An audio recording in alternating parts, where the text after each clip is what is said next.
Bueno, muy bien, aquí estamos nuevamente con Café de la Tarde y listos para hablar sobre populismo, nada más y nada menos, porque ha traído aquí Álvaro Vargas Llosa el estallido del populismo. Ahí está, ¿no? Acá lo muestro, acá. Ahí vamos. Muy bien. Ahí está, se ve bien. Perfecto. Excelente. Aquí está Álvaro, bienvenido Álvaro. Muchas gracias, encantado. ¿Todo bien? Muy bien, todo muy Muy bien. bien. Bueno, antes de meternos de lleno en el libro, ¿cómo definirías el populismo? A ver, hay muchas formas de definirlo. No es una ideología, por tanto, no es, digamos, fácil definirlo de una sola forma, pero quizá una cosa que tienen todos los populismos en común es que sacrifican el largo plazo en aras del corto plazo. Es decir, toman atajos para llegar más rápido a la meta final sin importarles mucho las consecuencias de esos atajos. Es decir, por ejemplo, no les importa avasallar instituciones, destruir la democracia si tienen que destruirla, con tal de llevar a su público, a su gente, hacia el destino final más rápidamente, acelerar los tiempos. Claro. ¿Y por qué crees que surge? Yo creo que surge normalmente ¿Por desencanto? Mucho de eso, desencanto, trauma, shock. En los últimos años, obviamente, la crisis financiera de 2007-2008, cuya secuela se ha sentido a lo largo de mucho tiempo, jugó un papel fundamental. El tema de la globalización, obviamente, está suponiendo, aunque en general es un fenómeno altamente positivo, como es obvio, supone para mucha gente un cambio muy profundo. Si tú trabajabas, o tus padres, o abuelos, o bisabuelos, en una industria tradicional en Estados Unidos, en el medio oeste americano, y de pronto esa industria emigró a otra parte y a ti te toca adaptarte a una nueva industria, pues eso supone un cambio muy traumático, ¿no? Si tú vivías en una comunidad donde no había inmigrantes, pensabas que los inmigrantes iban a las costas de California o de Nueva York y ahora entran a tu comunidad, pues también es un esfuerzo de adaptación. Entonces, todos esos fenómenos contemporáneos, que son altamente positivos, tienen, sin embargo, digamos, una exigencia inmediata de adaptación que a mucha gente le está resultando, lógicamente, traumático, ¿no? Álvaro, hablabas de desencanto, ¿no? Como una de las Sin principales duda. causas del populismo. ¿A qué se debe o a quién responsabilizás, en tal caso, por ese desencanto? A ver, hay muchos responsables reales y otros no tan reales. El problema es que el discurso populista construye, ¿no es cierto?, en la imaginación de la gente culpables que a lo mejor no lo son tanto, porque ese es otro de los rasgos del populismo. Se necesita siempre un culpable, ¿no? Mi condición tiene que tener un culpable. Ahora, sí es verdad que hay responsables de distinto tipo, es decir, qué sé yo, en América Latina, por ejemplo, en los años 90 hubo una oportunidad para las ideas liberales. Si los gobiernos de los años 90 fueron corruptos, autoritarios en algunos casos, o simplemente no hicieron las reformas que había que hacer o no las hicieron bien, es lógico que luego viniera, digamos, una generación del desencanto a la cual el discurso populista digamos, llegara con mucha eficacia. Si hoy, por ejemplo, tienes líderes en Europa, o los tuviste hasta hace pocos años, que no supieron lidiar con el fenómeno de la integración de los inmigrantes, sobre todo de países árabes, que son hoy día unos inmigrantes, digamos, que suponen un reto especialmente importante para Europa, pues entonces es lógico que la siguiente generación vea, digamos, esa falta de integración ya no como un reto interesante para la democracia europea, sino como una amenaza.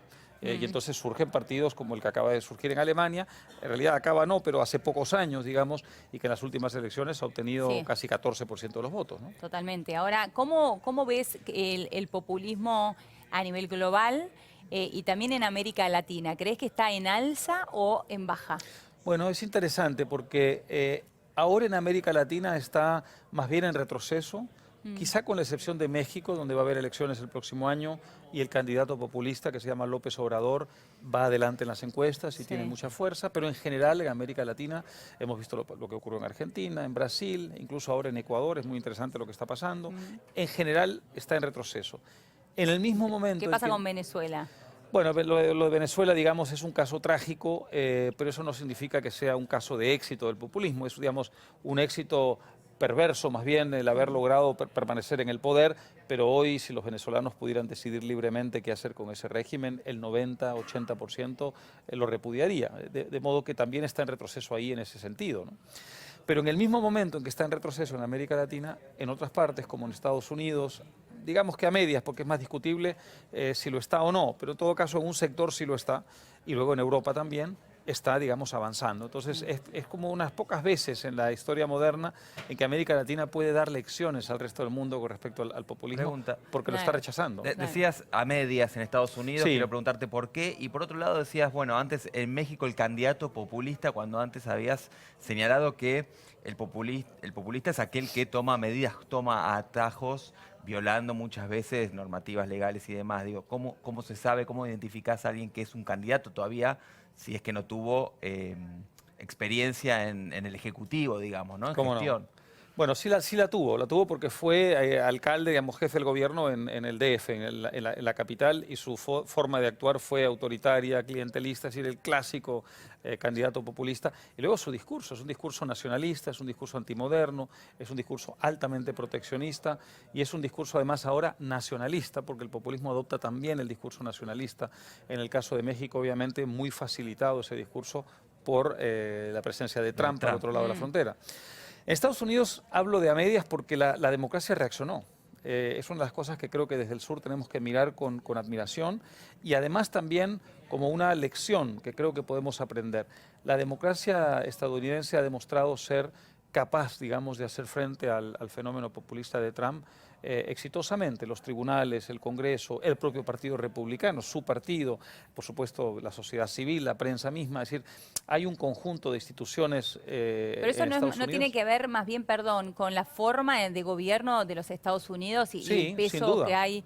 La República, es la Claro, forma como las está organizada instituciones. la República. Pero, pero la forma en la Argentina es igual, porque de hecho la Constitución es una copia de la norteamericana y sin embargo esto no fue un valor, digamos. Porque las instituciones eran muy Claro, frágiles, funcionan estaban diferente. muy cuestionadas. Pero ¿no? está formada por hombres. En definitiva, las instituciones son los hombres. Sí, pero hay que ver, la generación de fundadores de Estados Unidos bastante superior Claro. a la que fundó las repúblicas latinoamericanas. Evidentemente el tiempo ha demostrado eso, lo que no significa que fueran perfectos, defendían la esclavitud, por ejemplo, obviamente que no, pero le dieron a ese país unos instrumentos institucionales que con el paso del tiempo se fueron perfeccionando, fueron, digamos, modificando aquellos aspectos que eran aberrantes, como la esclavitud, obviamente, pero ¿qué le dieron a ese país? A lo largo de más de 2 siglos, instituciones suficientemente sólidas como para resistir el embate, digamos, de un populista. Las nuestras no lo son, las nuestras no lo son. Es decir, Ahora, Venezuela no lo era. A pesar de que Venezuela, cuando llega Chávez al poder, había cumplido 4 décadas de democracia, es decir, cuando nosotros teníamos dictaduras militares en América Latina, ellos no las tenían. Y sin embargo, era frágil esa democracia, ¿no? ahora, Claro. insisto, ¿no? ¿De quién es el problema? ¿De las instituciones o de los hombres, no? Porque yo tengo la sensación de que la Constitución argentina lo fue la de 1853, fue de avanzada. Fue una gran constitución, y sí, le dio al sin país dudas. 70 años de prosperidad. Las reformas lo mismo, digo, legalmente la Argentina es de avanzada, con muchísimas reformas en muchos sentidos realmente que son Sin duda, revolucionarias. sin duda. Sin embargo, no termina de funcionar, digo. A ver, es una buena- Hay que, digamos, modificar la normativa o hay que cumplir la ley y con eso bastaría. A digamos. ver, es un tema cultural también, es decir, es un tema institucional y es un tema cultural. La Argentina se dio a sí mismo instituciones que tuvieron mucho éxito en su momento, pero evidentemente eso no tuvo un acompañamiento cultural, digamos, que le diera continuidad en el tiempo. Se interrumpió, evidentemente la democracia también se interrumpió, la democracia además no era evidentemente la que tenemos hoy día en mente cuando hablamos de democracia, era mucho más limitada, pero en Estados Unidos hay una cultura democrática, es decir, el país cuando tiene que hacer frente a un fenómeno como este, se alarma, se asusta, inmediatamente reacciona y reacciona con mucha, Claro. digamos, contundencia. El tipo de contestación que ha sufrido Trump desde el primer día, por lo demás, ha sido muy superior al que vimos en otros países. ¿Qué pasaba en la Argentina, digamos, cuando subió el kirchnerismo al poder al comienzo? Nadie le hacía frente. En Venezuela tampoco le hacía frente. Digamos, me refiero con la contundencia que hemos visto en Estados Unidos. En Estados Unidos no llevaba 24 horas en el gobierno Trump y estaba el país entero movilizándose para, Sí, es cierto. no para acabar con él, para señalarle los límites, que Para es lo más marcarle los importante límites, que puede claro. hacer una república, ¿no? Claro. Álvaro, ¿cómo ves lo que se está viviendo en este momento en Cataluña, en España? Con mucha preocupación, con mucha alarma. Es una tragedia, digamos, que el liderazgo político catalán haya llevado a la gente a una situación de callejón sin salida y que ha provocado además lo que era inevitable, que desde Madrid, digamos, se tenga que reaccionar obviamente con dureza y con autoridad porque no hacerlo hubiera supuesto para el gobierno en Madrid probablemente la caída. Y además que haya generado ahora en otras partes de España, obviamente, una reacción nacionalista española, que tampoco conduce a nada bueno. Entonces, a mí me parece que la responsabilidad de los líderes catalanes es muy grave en lo que ha pasado, sin desconocer, lógicamente, que hay un sector creciente de la población. Digo creciente porque hasta hace pocos años eran más o menos el 15 o 20% los independentistas, hoy es casi la mitad de Cataluña. Sí. Un sector de la población que, digamos, que tiene esa aspiración, yo creo que equivocada, pero la tiene en muchos casos de buena fe.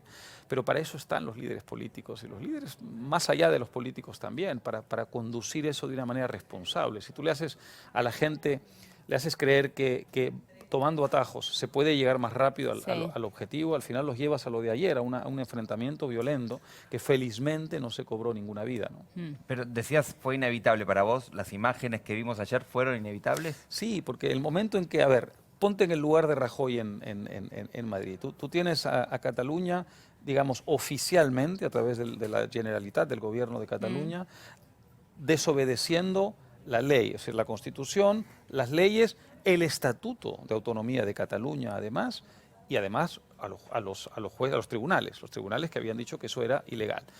Entonces, ¿qué haces tú? ¿Aplicas la ley o no aplicas la ley? Si tú no aplicas la ley, cae tu gobierno ese mismo día. Es decir, se levanta España contra ti. Evidentemente, tú estás ahí para hacer cumplir la ley. Sí, es cierto. Lo que pasa que entonces, en muy difícil la situación. Por eso los líderes independentistas tenían que tener cuidado. Obviamente ha habido excesos. Obviamente nadie hubiera querido eso. Ahí está el punto. Falló, ¿no? Además la inteligencia, los servicios de inteligencia, porque no supieron leer que la policía catalana, los Mossos d'Esquadra, no iban a acompañar a las autoridades españolas, a pesar de que había habido amagos, digamos, en los días anteriores, los días previos. No era clara, digamos, la rebelión de los Mossos d'Esquadra para nadie en España, pero para el gobierno debió serlo si tenía un mínimo de inteligencia. Claro, totalmente, porque en definitiva, hace un rato hablábamos con nuestro corresponsal allí y hoy en España se está hablando de como de la democracia en sí, en realidad por las imágenes que todos veíamos en televisión, en lugar de hablar del referéndum, ¿no? Se ha creado ahora una imagen internacional de un poder prepotente que está, digamos, negando el simple derecho al voto. Y claro, es complicado explicarle a la gente ahora en detalle, oiga, sí, el derecho al voto, pero digamos, no se puede hacer prevalecer los derechos de un grupo contra todo el país que tiene también los mismos derechos porque están bajo la misma Constitución. Es decir, es muy complejo el problema. Eso sí lo sabían, en cambio, los líderes independentistas, que debieron actuar con más serenidad y con más cuidado. Claro. Además, no es un tema menor que la mitad de Cataluña se opone a la independencia también. O sea, tú no puedes actuar como líder independentista si vas a violentar la Constitución y la ley y desafiar a Madrid como si no existiera esa otra mitad de Cataluña. Entonces, ahora lo que tienen que hacer, claro, este no es el momento porque las pasiones están muy encendidas, pero van a tener que negociar alguna fórmula inteligente. Yo creo que una fórmula más bien federal sería... ya hay mucha autonomía, dicho sea de paso, es otra cosa que afuera no se conoce bien. Los grados de descentralización en España son enormes, pero quizá en el tema fiscal, en el tema tributario, se puede ir algo mucho más audaz. Eso requerirá gente inteligente de ambas partes, que esté dispuesta a ceder en algunas cosas, que esté dispuesta a usar la imaginación. Y claro, se va a necesitar un clima menos tóxico que Tal cual. ¿No? ¿Cómo ves el proceso que se está llevando adelante hoy en la Argentina? Con optimismo, lo veo bien, lo veo consolidándose. Bueno, todavía continúa mucho un gran debate aquí entre, digamos, quienes creen que el gradualismo es la mejor forma de asegurar, digamos, el futuro de los cambios y reformas, y quienes piensan que no, que al contrario, que el gradualismo, digamos, va a impedir que se lleve a cabo una reforma lo suficientemente profunda como para garantizar la continuidad y que, por tanto, va a permitir reconstituirse a las fuerzas, digamos, populistas de oposición. Es un debate válido, un debate interesante, pero en la medida en que resulte cierto que las próximas elecciones legislativas las va a ganar el oficialismo con la claridad con la que parece, pues eso valida un poco la estrategia del gobierno. Ahora, la clave está en que hagan las reformas que hay que hacer inmediatamente después, cuando tengan la fuerza, el poder para ello, porque evidentemente Argentina necesita es decir, reconstruir una república después de la herencia que tuvieron, requiere unas reformas audaces, algunas costosas, y eso requiere un mandato quizá como el que van a obtener ahora, vamos a ver. Hace unos días, Cristina Fernández de Kirchner dio una entrevista con Gigi Helblum, no sé si la viste. No la vi, me la contaron. Te contaron. Y allí Helblum le pregunta, en esto de rehacer su vida, si, bueno, pensaría un hombre inteligente, interesante, como Vargas Llosa, como tu padre. Sí, me contaron. Dijo que antes que metería eso se metería en un convento. ¿Qué te parece? Un desperdicio para el convento, ¿no? Un desperdicio para el convento, ¿no? Yo la prefiero en la televisión, en la política, porque se está desprestigiando cada día más y va a ser muy interesante ver al kirchnerismo reducido a la mínima expresión. No va a desaparecer, hay siempre un público para eso, además tiene una base popular, pero va a ser muy interesante ver al kirchnerismo reducido a la dimensión que nunca debió desbordar. Y a medida, digamos, que avancen las reformas, si es que se terminan de hacer finalmente, ese va a ser una especie de proceso de marginación que le va a hacer un enorme bien a la Argentina. ¿No te la imaginas como madrastra, por ejemplo? No, no me lo imagino acá, Cristina, no. Ahora, se la dio por acabada más de una vez y, sin embargo, en las últimas elecciones de golpe reapareció. Pero esa es la historia del populismo latinoamericano. Es la historia del populismo, esa es ¿no? la historia del populismo latinoamericano. Lo sorprendente sería que no reapareciera, ¿no? Por eso digo, no, ahí va a estar, digamos, coleteando, Sí. pero quiero creer, porque eso ha pasado en otros países. Argentina Sí. no es un país de marcianos caídos de otro lado, ¿no? No, Es un país de gentes normales que van a, digamos, en la medida en que las reformas les tanto den igual, razón. no te creas. Bueno, pero digamos que Ahí todo. parcialmente. Bueno, si las reformas tienen éxito y les dan razones para creer en un nuevo modelo, al final Cristina y compañía van a quedar como una especie de curiosidad zoológica dando vueltas por ahí. Ya está, eso es lo que tendría que pasar en un país latinoamericano, digamos, que aprenda las lecciones del pasado. No van a desaparecer del todo, están ahí, de hecho no han desaparecido de Europa ni de Estados Unidos, de modo Sí. que no se trata de eso. Se trata de que ocupen el espacio que deben ocupar. Lo que no deben es ocupar el espacio central, ganar elecciones, ¿Por qué no? encandilar al 50% del ¿Por qué país. no? Eso es lo que no puede pasar. ¿Por qué no? ¿Por qué no? Porque si el caso fuera distinto, Argentina sería un país desarrollado. Yo no quiero que ¿tú quieres que dentro de 100 años tu país sea subdesarrollado? No. Y para eso es mejor que no gobierne gente como Cristina, que sea una curiosidad, digamos, ahí marginal, pero han estado en el gobierno demasiadas veces los populistas. A ver, lo de Venezuela, es decir, ¿cuánto va a tardar reconstruir una vez que se vayan? Y vamos a ver cuándo que se se van. logra salir de esta crisis, así es, ¿no? una vez que ocurra esa cosa urgente, importantísima que tiene que ocurrir en algún momento. ¿Cuánto va a tardar reconstruir la democracia venezolana? Décadas probablemente, Sí, seguramente. ¿no?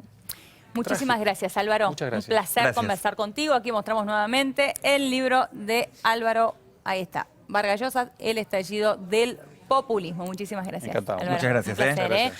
Bueno, Bueno, y es momento sí. de conocer un poquito sobre el tránsito. Ya son las 6 menos 10 de la tarde. Mucha gente volviendo a Seguramente. casa. Por supuesto lo tenemos a él, a Juan Pablo Zanotto. Sanoto, ¿cómo le va? Buenas tardes, ¿cómo anda? ¿Cómo anda Nelio y Zucca? ¿Cómo Muy les va bien. en esta tarde? Díganos que ¿Vos tiene bien? buenas